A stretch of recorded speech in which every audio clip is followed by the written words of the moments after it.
siapa yang bersyukur, aku akan tambah. Jadi kalau ingin ditambah oleh Allah, cukup bersyukur. Nah cuman selama ini kita nggak ngerti, bersyukur itu seperti apa sih? Ternyata bersyukur itu merasakan berkecukupan.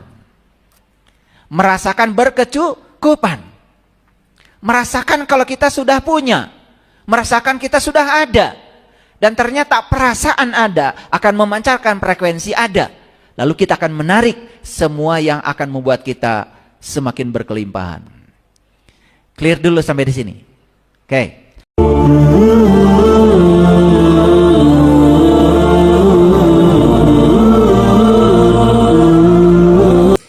Assalamualaikum warahmatullahi wabarakatuh. Salam sehat dan salam sejahtera untuk kita semua. Berjumpa kembali di channelnya Safwan Tawakal. Untuk teman-teman dan saudaraku dimanapun tempatnya berada, semoga selalu senantiasa dalam keadaan sehat walafiat dan selalu dimurahkan rezekinya. Amin ya rabbal alamin. Nah, di video kita pada kali ini adalah terkait dengan keuangan, suatu keberlimpahan ya. Video kita kali ini saya beri judul mendatangkan uang. Di dalam kehidupan ini segala sesuatunya itu membutuhkan uang ya. Namun uang juga adalah untuk segala-galanya. Uang bukanlah apa-apa. Uang hanyalah kertas, benda ya. Namun uang itu mampu memancarkan energinya sehingga dibutuhkan oleh semua orang. Namun untuk mendapatkan uang itu kita begitu kesulitan. Yang membuat hal itu menjadi sulit karena kita tidak tahu ilmunya bagaimana begitu. Nah, sekarang tipsnya saya berikan ke saudara sahabat dimanapun tempatnya. Semoga ini video menjadi bermanfaat untuk kita semua. Lalu kehidupan kita di semesta ini akan seperti apa? Sesuai dengan tingkatan energi kita. Makanya orang yang hari ini berpikirnya negatif, ya pikirannya terbatas, pikirannya selalu mengatakan, saya tidak bisa, itu tidak mungkin. Pasti hidupnya sangat berbeda dengan orang yang mengatakan, saya bisa, itu mungkin. Beda. Jadi sebetulnya yang membatasi kehidupan kita ini, sebetulnya adalah pikiran kita sendiri. Clear sampai sini? Oke. Jadi Bapak Ibu energi bukan? Energi. Pikiran Bapak Ibu energi bukan? Energi. Perasaan Bapak Ibu energi bukan? Energi. Nih ya. Banyak sekali riset yang membuktikan bahwa energi seseorang itu bukan sekedar bisa ditangkap oleh sensor, tetapi tubuh kita pun bisa menjadi sensor. Contoh, ada orang yang energinya negatif. Kita ini dekat dengan dia, bisa nggak merasakan energinya dia? Bisa. Cuman kita tidak berani aja mengatakan itu. Betul nggak? Karena menjaga perasaan orang lain. Belum bicara, belum apa, baru dari raut wajahnya saja, energinya itu sudah terbaca oleh kita. Ini bukan ilmu perdukunan, ini fisika. Ini bukan ilmu nujum, karena saya tidak mengajarkan itu. Ini fisika, ini fisika. Makanya orang yang semakin orang itu bersih, semakin bersih jiwanya, semakin bersih pikirannya, biasanya semakin peka. Nah, kepekaan itu bisa mendeteksi. Dan itu sebenarnya karunia yang sangat luar biasa dari semesta. Kalau saya menyebut semesta, yang dimaksud oleh saya adalah alam semesta dengan segala isinya, termasuk pengendali di belakangnya. Jadi kalau saya bilang semesta ya, kita janji ya, ini alam dengan segala isinya yang tanpa batas ini, dengan pengendali yang ada di belakangnya. Ya, karena semesta ini tidak mungkin, alam semesta ini tidak mungkin berjalan kalau tanpa ada pengendalinya.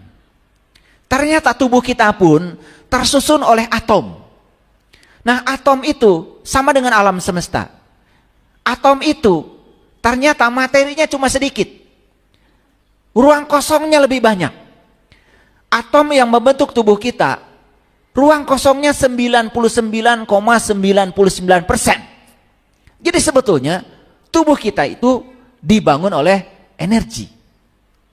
Cuman kita banyak yang tidak menyadari. Oke. Satu contoh sederhana. Satu contoh sederhana. Bapak Ibu suka berdoa? Suka berdoa? Suka. Kalau berdoa itu gimana? Meminta? Meminta. Kalau meminta, perhatikan saya, hati-hati nih, jangan sampai salah kaprah. Kalau kita meminta, ada kata-kata bijak, siapapun orang yang masih meminta, itu pertanda dia belum merasa diberi. Ulangi ya. Ketika seseorang meminta, berarti energi dia berada pada kondisi memiliki atau tidak memiliki? Tidak memiliki. Kalau saat dia meminta, kondisi dia itu berarti sedang merasa tidak memiliki. Kalau dia sedang merasa tidak memiliki, berarti dia sedang berada di frekuensi tidak memiliki, vibrasi tidak memiliki, energi tidak memiliki. Maka yang akan datang, itu pasti yang serupa. Segala potensi yang membuat dia tidak memiliki.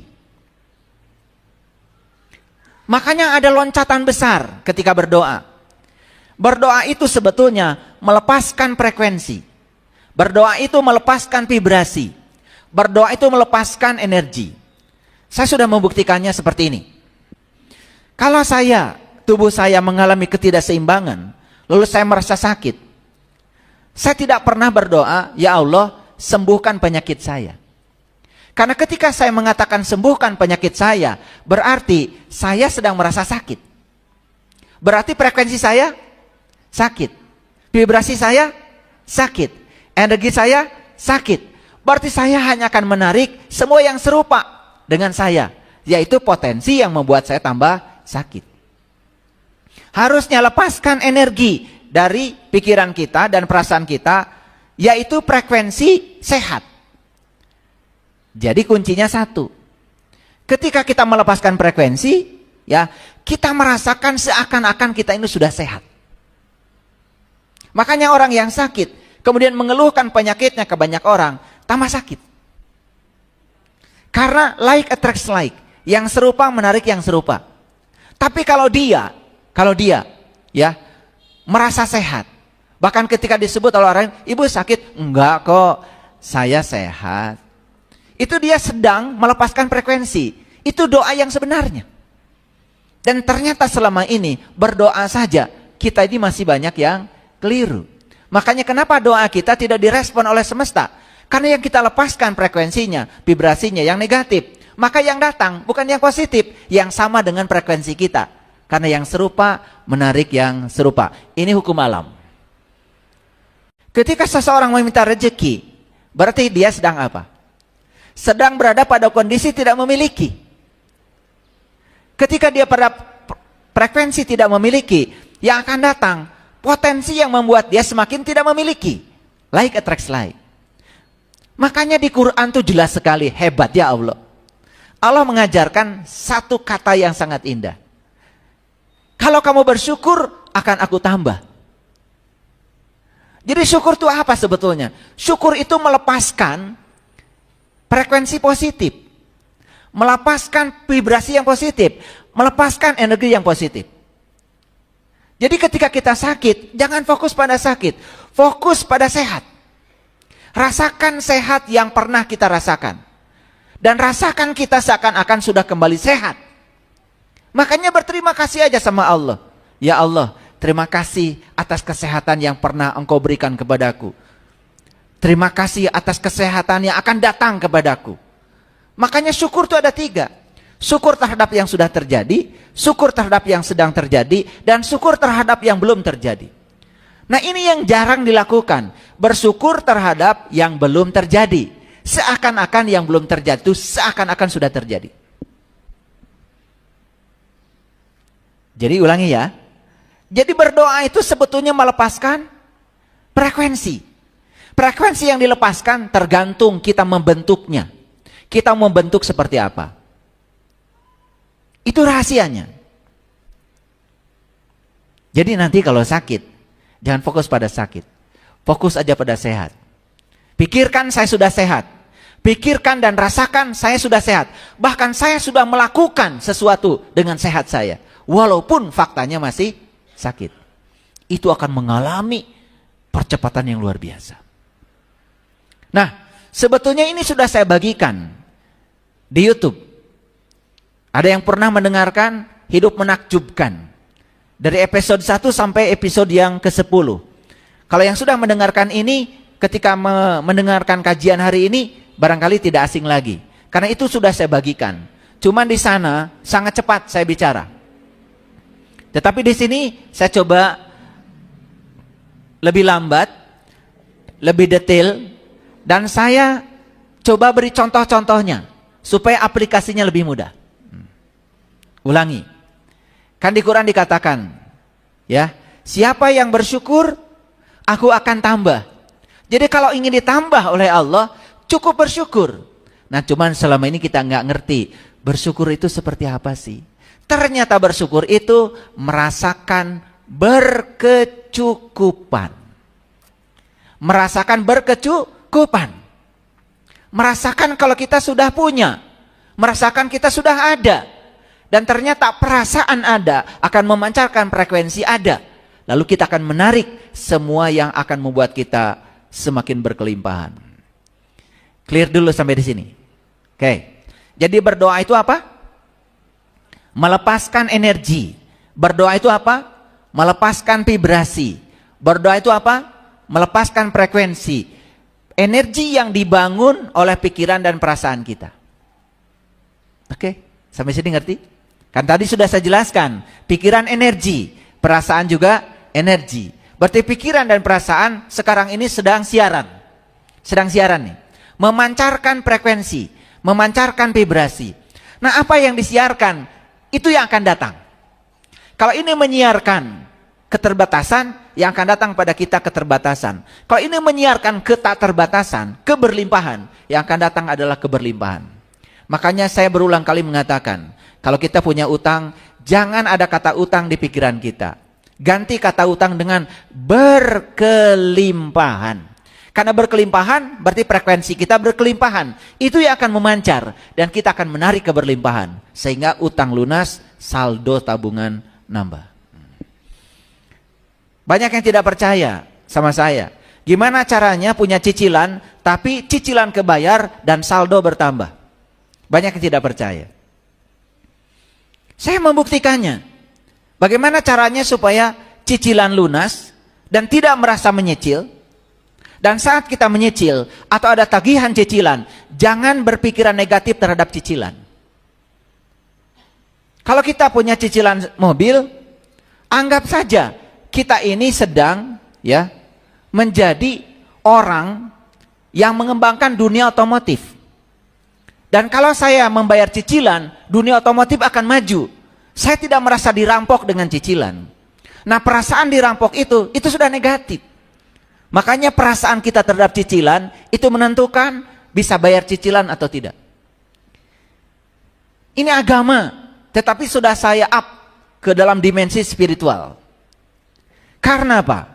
Kalau agama cuma ritus, cuma ibadah, dan kita tidak menyadarinya, dan diulang-ulang terus-menerus menjadi ritual, kalau tidak ada spiritnya, itu tidak akan membangun kesadaran. Makanya ritus itu penting, ritual itu penting. Tetapi yang lebih penting lagi adalah spirit yang ada pada ritual kita. Kalau tidak ada spiritnya, maaf ya, kita melaksanakan sholat sehari 17 rakaat, sekedar melaksanakan saja, mungkin kita hanya jadi robot. Kita tidak mendapatkan kesadaran apa-apa. Ini tidak saya jelaskan di sini ya. Kalau ingin dapat penjelasan lebih lanjut, nanti kita buka lagi judul baru. Ini kaitannya dengan bagaimana semesta melihat identitas diri kita. Sampai sini mengerti? Oke. Jadi Kita sekarang harus belajar membalikan situasi. Ketika kita sakit, kita harus fokus pada sehat. Membalikan situasi. Jangan fokus pada keadaan. Keadaan sakit maksudnya. Kalau kita sekarang sedang mengalami ketiadaan, fokus kepada keberlimpahan. Karena kalau kita sedang fokus pada ketiadaan, yang akan datang semua potensi yang membuat kita semakin tidak ada. Kan ada orang, mohon maaf ya, utang itu bukan lunas, malah tambah gede. Kenapa?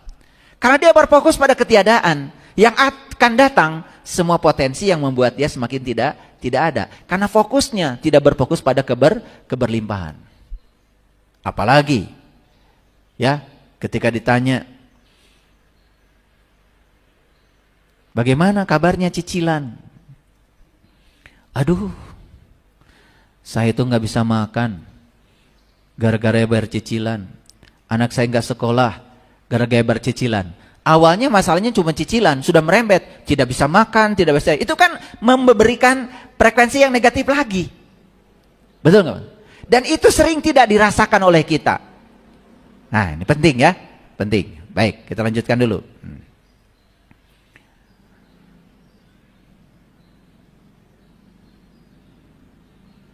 Jadi ketika sakit, jangan minta disembuhkan. Tetapi berterima kasih atas kesembuhan. Beda. Saat kita minta disembuhkan, berarti kita saat itu sedang di frekuensi sakit. Tetapi ketika kita berterima kasih atas kesembuhan, walaupun saat itu sedang sakit, kita sudah naik frekuensinya di frekuensi sehat. Maka oleh karena itu yang akan datang, itu semua potensi yang membuat kita semakin cepat menjadi sehat. Ini rahasia. Sayang sekali ya, rahasia ini banyak yang tidak tahu. Padahal di hadis qudsi Allah berfirman berulang-ulang, aku bergantung sangkaan kamu. Aku bergantung sangkaan kamu. Sudah dibuat seperti itu. Tapi banyak yang tidak menerjemahkan ini. Bahkan hanya diulang-ulang aja kepada orang lain. Yang tidak dipraktekkan. Dan saya menyampaikan ini karena saya sudah mempraktekannya. Ternyata hidup itu luar biasa. Nah, apa bedanya? Ketika kita sakit, kita minta disembuhkan. Berarti posisi kita sedang di frekuensi sakit. Apa yang terjadi? Tubuh kita semakin lemah. Kenapa? Karena ternyata pengendali semua sel dalam tubuh kita adalah otak.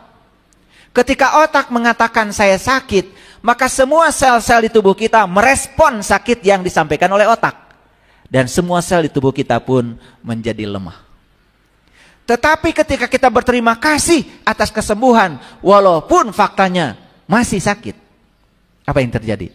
Seluruh sel dalam tubuh kita menguat, sehingga seluruh anggota tubuh kita pun menguat. Dan kita bersyukur seakan-akan sudah sembuh. Ayatnya sudah sangat hafal semua ya. La in syakartum la azidannakum. Sudah hafal semua kan? Wala in kafartum inna adabi lasyadid. Kan begitu? Siapa yang merasa berkecukupan, melepaskan frekuensi positif, melepaskan vibrasi yang positif, melepaskan energi yang positif, pasti akan datang yang positif. La azidannakum. Tapi siapa yang melepaskan frekuensi yang negatif, vibrasi yang negatif, energi yang negatif, yang akan datang pasti yang negatif. Wala in kafartum inna adzabil lasyadid. Clear dulu ya. Wah, ayat itu mah sudah banyak yang tahu dan hafal. Tapi sayang mempraktekannya kadang-kadang salah. Ya? Oke, baik. Bisa dilanjutkan? Oke, baik. Saya kasih tahu ya. Kita ini dibentuk oleh apa? Kita dibentuk oleh apa? Oleh energi. Maka kita harus bergerak sebagaimana energi bergerak. Karena kita dibentuk oleh energi, maka kita harus bergerak sebagaimana energi bergerak. Dan energi itu dinamis. Satu sifat energi tidak bisa diciptakan, tidak bisa dimusnahkan. Tapi energi itu dapat diubah bentuknya. Contoh, ini cahaya memantul ke saya dari listrik. Sebetulnya kan di masjid ini yang ada cuma energi listrik. Bisa menjadi lampu, betul? Bisa menjadi suara. Kan ini energi. Ya toh? Bisa menjadi apa saja. Cuman yang jelas, energi itu tidak bisa diciptakan, tidak bisa dimusnahkan, tetapi bisa diubah bentuknya. Jadi sebetulnya energi itu sudah tersedia. Persediaan energi di alam semesta ini tanpa batas. Kalau begitu saya mau bertanya, apakah Bapak Ibu sekarang punya energi yang terbatas atau tanpa batas? Sebetulnya Bapak Ibu punya energi yang tanpa batas. Loh, kenapa jadi terbatas? Karena dibatasi oleh pikiran. Coba, minggu depan kita jalan-jalan ya. Ongkosnya 1 orang 10 juta. Siapa yang mau ikut?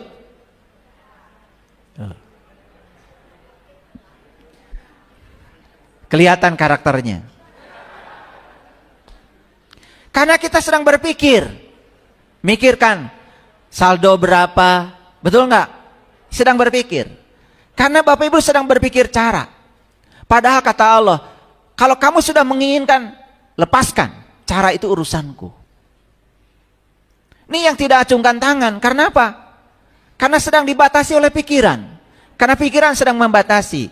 Minggu depan kita akan jalan-jalan. 1 orang ongkosnya 10 juta. Tadi ada yang acungkan tangan. Acungkan aja tangan. Daripada tidak. Dengan mengacungkan tangan berarti kita sudah positif. Maka kita akan menarik yang positif. Yang tidak acungkan tangan itu sudah negatif. Lalu ada kata 10 juta, rewas. Betul nggak? 10 juta. Nanti ada embel-embelnya. Boro-boro 10 juta, buat bensin juga nggak ada. Nah, tambah lagi negatif. Boro-boro 10 juta, anak-anak juga belum kebayar iurannya, tambah negatif. Itu yang membuat kalian selalu berada di zona itu. Nggak keluar. Kenapa sih tidak mengatakan yes, pasti ada rezekinya? Kenapa tidak begitu? Ini ada yang mencengkram di sini. Ada yang membatasi di sini. Nah, semesta mengenali kalian berdasarkan energi kalian. Yang acungkan tangan tadi pasti pergi. Walaupun mungkin sekarang belum punya uangnya. Yang tidak acungkan tangan, mual init kemana-mana.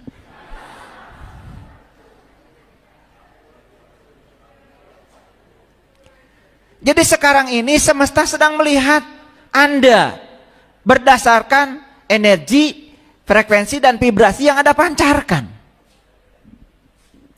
Saya sering ngasih contoh.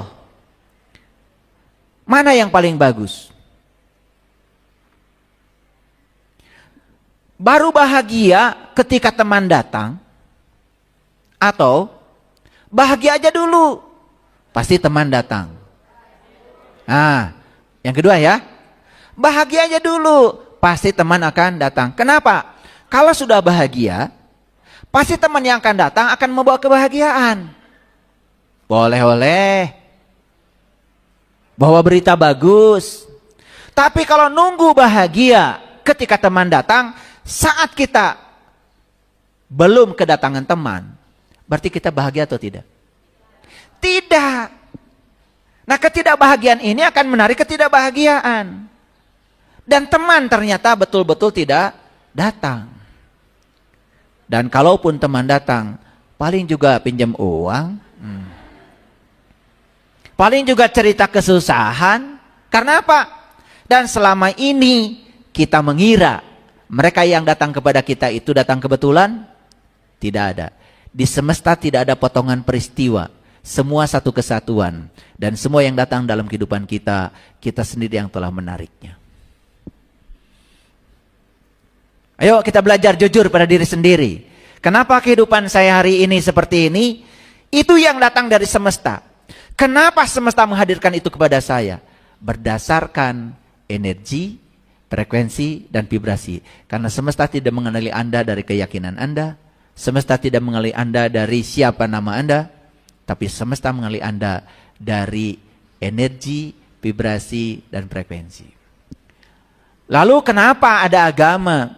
Sebetulnya agama itu alat untuk meng-up kesadaran kita, untuk menaikkan level energi kita. Harusnya orang beragama bukan makin turun level energinya, harusnya level energinya makin naik. Sehingga ketika orang sudah betul-betul beragama, hidupnya menakjubkan. Rabbana atina fid dunya hasanah wa fil akhirati hasanah.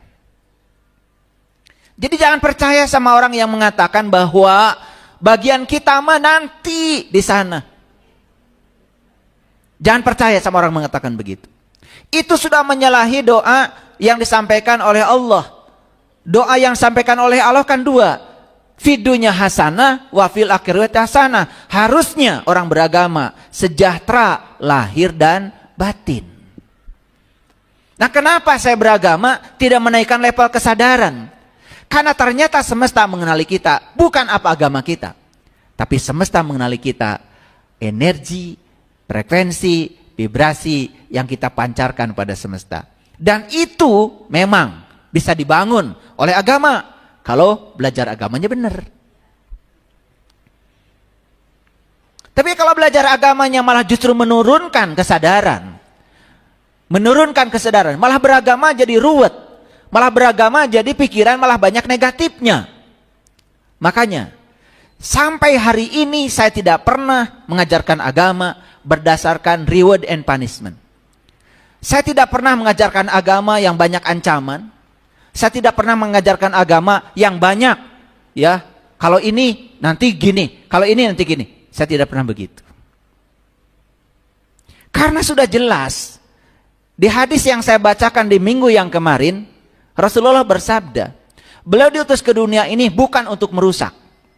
La ta'anan, wala la'anan. Dan bukan untuk melaknat. Tahu melaknat? Melaknat itu menyampaikan kata-kata buruk pada orang lain yang kita benci. Hati-hati itu melaknat. Makanya doa Rasulullah indah sekali. Allahumma hdi qaumi fa innahum la ya'lamun. Ketika orang lain memperlakukan buruk pada beliau, malah didoakan, ya Allah, tunjukkanlah dia, berikanlah hidayah pada dia. Dia melakukan itu semata-mata karena dia tidak tahu. Tidak ada laknat dari mulutnya. Jadi aneh saya melihat banyak orang yang mengaku umatnya Rasul, tapi yang keluar itu adalah hujatan, laknatan, bahkan mendoakan orang lain dengan doa yang buruk. Itu sudah laknat. Itu sudah pasti bukan umatnya Rasulullah. La ta'anan, wala la'anan. Aku datang ke semesta ini untuk menjadi sumber rahmat, sumber cinta, sumber sukacita bagi semesta.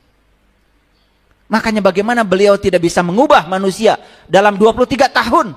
Bahkan orang yang membenci beliau pun berubah menjadi mencintai. Karena tidak ada cara untuk mengubah cinta, kebencian, kecuali dengan cinta. Beliau itu menyebarkan cinta ke seluruh semesta. Saya juga heran, kenapa sekarang ini kok agama banyak ancamannya? Dikit-dikit neraka, dikit-dikit neraka, kebaikan sedikit surga. Padahal jelas di Quran dikatakan, ibadah yang terima Allah itu adalah ibadah yang ikhlas. Dan ikhlas itu tidak ada kata-katanya. Dan orang yang mengatakan ikhlas, itu tanda tidak ikhlas. Merasa ikhlas, itu harus belajar keikhlasan. Ikhlas itu tidak ada kata-katanya. Makanya Quran surat Al-Ikhlas, hebat, luar biasa. Disebut surat Al-Ikhlas, padahal di dalamnya nggak ada kata ikhlas. Kalau Al-Falaq ada kata falaknya. Disebut Quran surat Al-Falaq, kan ada falaknya. Qul a'udzu birabbil falaq min syarri ma khalaq, ada falaknya. Quran surat An-Nas, disebut nas karena ada nasnya. Qul a'udzu birabbin nas. Tapi Quran surat Al-Ikhlas gak ada kata ikhlas di dalamnya. Qul huwallahu ahad, Allahu samad, lam yalid, walam yulad, walam yakul lahu kufuwan ahad. Gak ada kata ikhlas di dalamnya, tapi disebut surat Al-Ikhlas. Yang gitu aja kadang-kadang gak mikir. Kenapa ya disebut surat Al-Ikhlas? Padahal nggak ada kata ikhlasnya di dalamnya. Itu kan sebetulnya pelajaran bahwa ikhlas itu tidak bisa dikatakan. Merasa ikhlas saja itu tidak ikhlas. Kalau kita ibadah kepada Allah, berharap ini berharap itu kan tanda tidak ikhlas. Harusnya ibadah ya karena cinta. Ibadah karena saya cinta kepada Allah.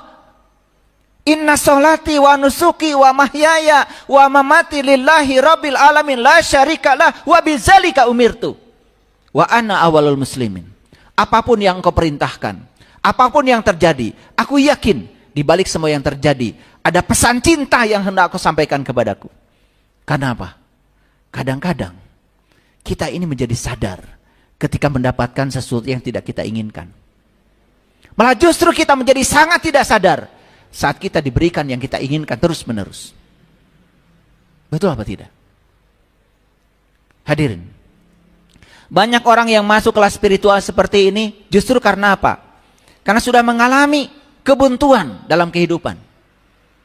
Mendapatkan yang tidak diinginkan terus-menerus. Bukankah yang tidak diinginkan yang mengantarkan kita ke sini? Dan Allah selalu menunggu di tempat yang tidak kita ingin.